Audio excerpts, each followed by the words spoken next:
बहुत बड़ा जंगल था। वह जंगल बहुत ही सुंदर और स्वच्छ था।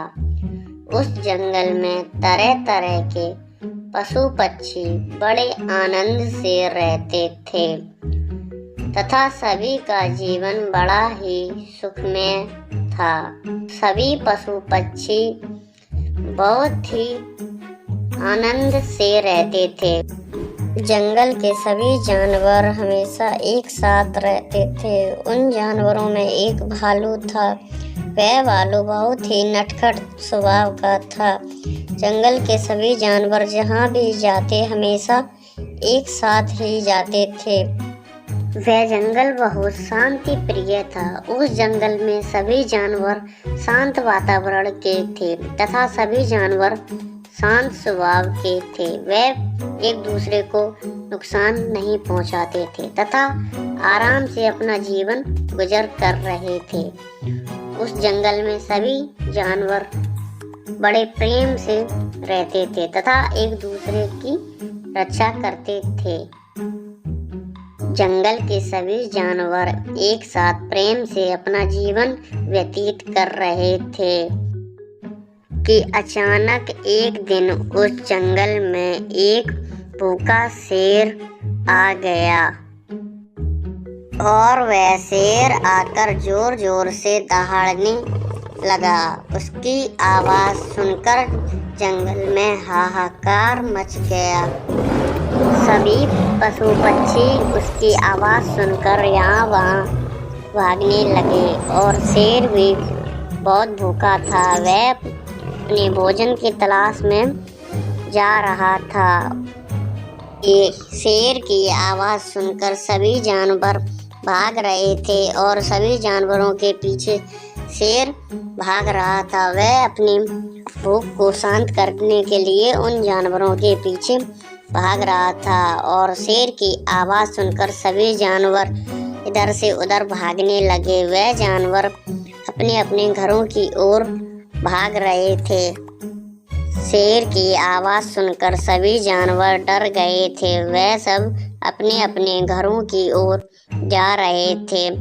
वह सब शेर से डरते हुए अपने घर की ओर जा रहे थे और शेर उनका पीछा कर रहा था। उन्हें अपना भोजन बनाने के लिए वह उनका पीछा कर रहा था।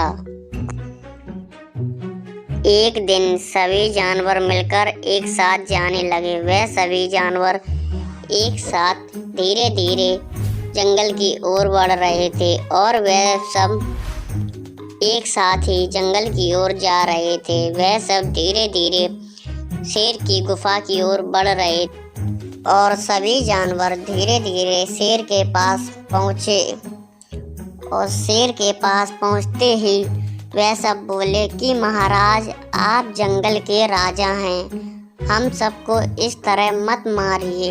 आपके खाने के लिए एक पशु रोजाना आपके पास आ जाया करेगा। शेर ने उनकी बात मान ली। अब जंगल के सभी पशु निडर हो गए और वे आसानी से यहाँ से वहाँ जाने लगे और वे भयमुक्त हो गए। अब वे निडर होकर यहाँ से वहाँ जाते हैं और जंगल में घूमते रहते हैं, क्योंकि प्रत्येक दिन शेर के पास एक जानवर आता था और जानवर शेर के पास धीरे धीरे आता था और शेर उसे अपना भोजन बनाता था। प्रत्येक दिन शेर के पास एक जानवर आता था और वह शेर उस जानवर को मारकर खा जाता था। अब शेर को शिकार नहीं करना पड़ता था। अब सभी जानवर उसके पास स्वयं चलकर आते थे और वह उन जानवरों को खा जाता था। एक दिन एक खरगोश की बारी आई। वह बहुत चतुर था। वह मार्ग में जाते हुए शेर को मारने का उपाय सोचने लगा।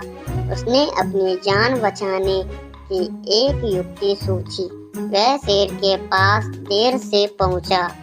देर से आने के लिए शेर खरगोश को देखकर उस पर गरजा और बोला, अरे, एक तो तू वैसे भी छोटा सा है और फिर इतनी देर से आया है। अब मैं सब पशुओं को मार डालूंगा। खरगोश बोला, महाराज इसमें मेरा कोई दोष नहीं है। रास्ते में मुझे एक दूसरे शेर ने रोक लिया। वह बोला, मैं जंगल का राजा हूँ। वह मुझे खाना चाहता था। मैं बड़ी चतुराई से भागकर आया हूँ। शेर क्रोध से भर गया और बोला, चल मुझे बता, कहाँ है वह दुष्ट शेर जो मेरा भोजन खाना चाहता था। आज मैं पहले उसी को खाऊंगा। खरगोश शेर को जंगल की तरफ ले गया और वह धीरे धीरे जंगल की ओर जंगल में पास में ही एक कुआं था। वह खरगोश शेर को कुएं के पास ले गया। बोला, महाराज आपको आते देखकर वह शेर इस कुएं में छिप गया है। शेर ने कुएं में देखा, उसे पानी में अपनी परछाई दिखाई दी। उसने समझा कि कुएं में सचमुच दूसरा शेर है। वह दूसरे शेर पर गरजा। कुएं के अंदर से वही आवाज गूंजी। शेर ने समझा कि दूसरा शेर भी दहाड़ रहा है। शेर ने क्रोध में भरकर कुएं में छलांग लगा दी। वह वहीं मर गया। सभी जानवर धीरे धीरे खरगोश की ओर आए और उन्होंने देखा कि शेर कुएं में मर गया है और वह सभी जानवर खुशी हो गए। वह सभी जानवर प्रसन्न